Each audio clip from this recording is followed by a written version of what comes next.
Selamat malam, Pak Kamarudin.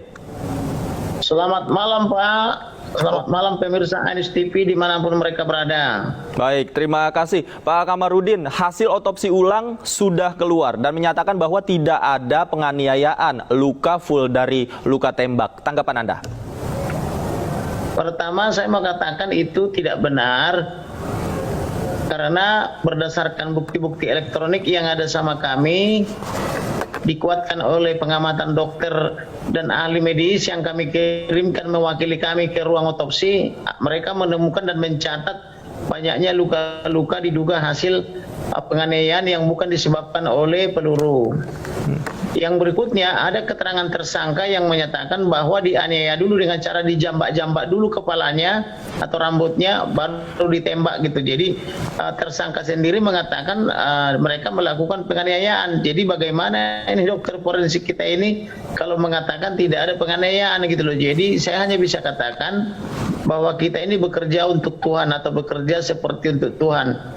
Kalau misalnya mereka mengatakan mereka independen tetapi dalam membuat pendapatnya mereka tidak independen, maka dia akan berhadapan dengan Tuhan Elohim. Kemudian kalau mereka independen maka harusnya saya juga diberikan salinan atau surat atau keterangan daripada hasil pemeriksaan mereka, karena yang memohonkan saya bukan penyidik. Tetapi kalau dia tidak memberikan ke saya tetapi memberikannya secara sepotong-sepotong kepada media, di mana makna independennya? Kan yang memohon otopsi kan saya, otopsi ulang. Yang memohon visum et repertum ulang kan saya atas nama keluarga. Maka seharusnya dilaporkan dulu ke saya, baru dilaporkan ke publik, baru dilaporkan ke penyidik kan begitu. Oke, Pak Kamarudin, artinya Anda belum terima hasil otopsi ulang oleh tim forensik? Sampai dengan detik ini saya belum terima. Kebetulan saya saat ini di Sumatera Utara, saya justru dapat infonya itu dari wartawan. Lalu di mana makna independennya? Kan yang memohonkan saya, harusnya laporan pertama adalah ke saya. Meskipun informasi awal mungkin dari WA atau dari telepon begitu tidak ada? Tidak ada. Sampai dengan detik ini belum ada laporan dokter forensik kepada saya, kecuali saya tadi ketika di Polda Sumatera Utara banyak wartawan TV ingin berbicara menanyakan tentang hasil otopsi. Jadi justru saya mendapatkan dugaan hasilnya itu dari pertanyaan wartawan begitu. Oke, dari pandangan Anda ini mengapa tim forensik tidak memberikan salinan hasil otopsi kepada Anda, namun langsung memberikannya kepada polisi? Ada dugaan karena begitu banyaknya uang daripada Ferdy Sambo yang juga diduga sudah mengalir antar lembaga, tetapi biarlah Tuhan yang mengetahui itu. Apapun hasil pekerjaan kita kan harus kita pertanggungjawabkan di dunia dan di akhirat itu loh.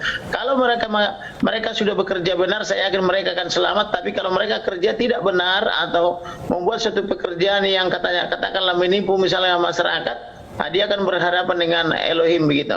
Oke, Pak Kamarudin, ini serius nih. Artinya Anda menduga bahwa ada indikasi uang Ferdy Sambo ini mengalir juga ke tim forensik yang melakukan otopsi ulang. Kan logikanya begini, yang memohon otopsi ulang siapa? Ya, Anda, pihak Anda.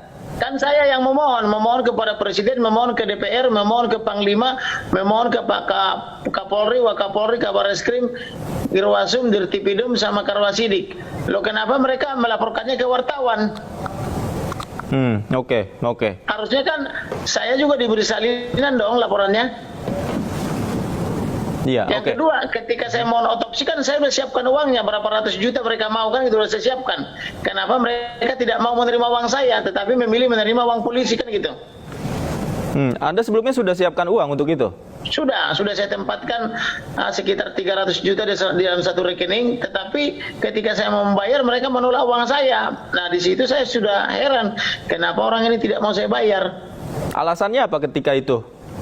Alasannya uangnya sudah disiapkan oleh pemerintah katanya. Untuk melakukan otopsi ulang? Iya, tetapi kan yang memohon saya untuk kepentingan keluarga almarhum. Oke, Pak Kamarudin, Anda mengatakan bahwa tadi sebenarnya hasil otopsi ulang tidak ada bekas sayatan dan lain-lain, berbeda dengan data dan fakta yang Anda dapatkan. Bisa dijelaskan apa indikator yang tadi Anda sebutkan bahwa ada dugaan penyiksaan dan lain sebagainya? Jadi yang dicatat oleh dokter yang mewakili keluarga yang diizinkan oleh dokter forensik termasuk magister kesehatan bahwa mereka menemukan luka tembak dari bagian belakang tembus ke hidung. Kemudian mereka juga menemukan sayatan-sayatan di bawah mata dan di atas alis mata.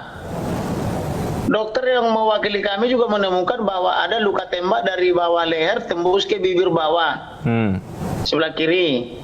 Kemudian dokter kami juga menemukan bahwa ada tembakan dari dada kiri tembus ke belakang. Dokter kami juga menemukan ada luka menganga di bahu sebelah kanan. Dokter kami juga menemukan ada luka tembus di pergelangan tangan kiri atau lengan kiri. Dokter kami juga menemukan patahan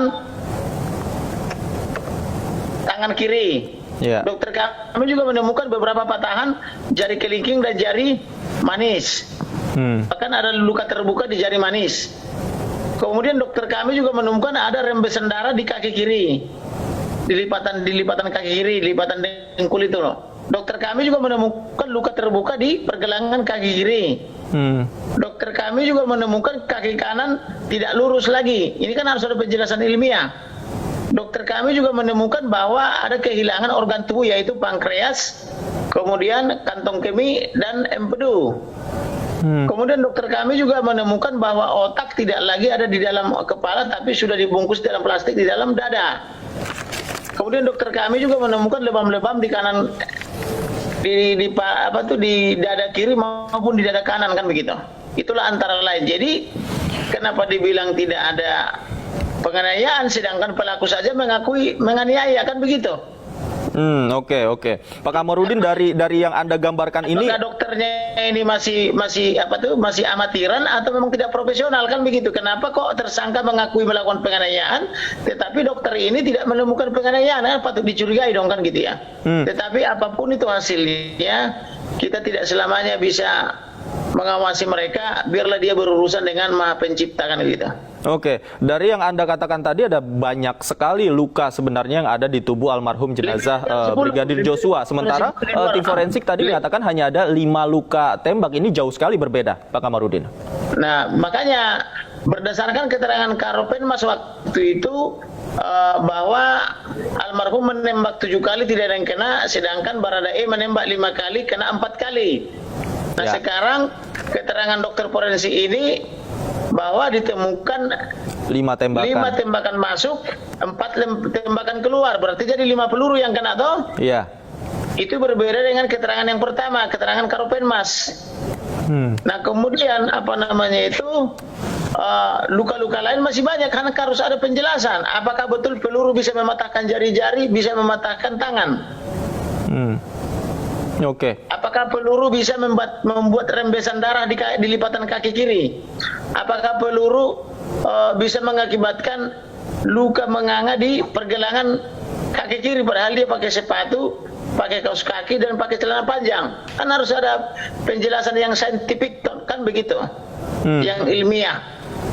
Oke, Pak Kamarudin, terkait dengan hasil otopsi, dokter kami menemukan kehilangan 3 organ pankreas, organ empedu dan organ kantong kemih. Lah, kan harus dijelaskan dong itu. Kemudian dari mana arah peluru, kemana tembusnya peluru, kan harus dijelaskan. Soal berapa meter memang bukan bidangnya dia, itu bidangnya uji balistik. Tapi kan dari mana datangnya peluru kan harus bisa dijelaskan juga.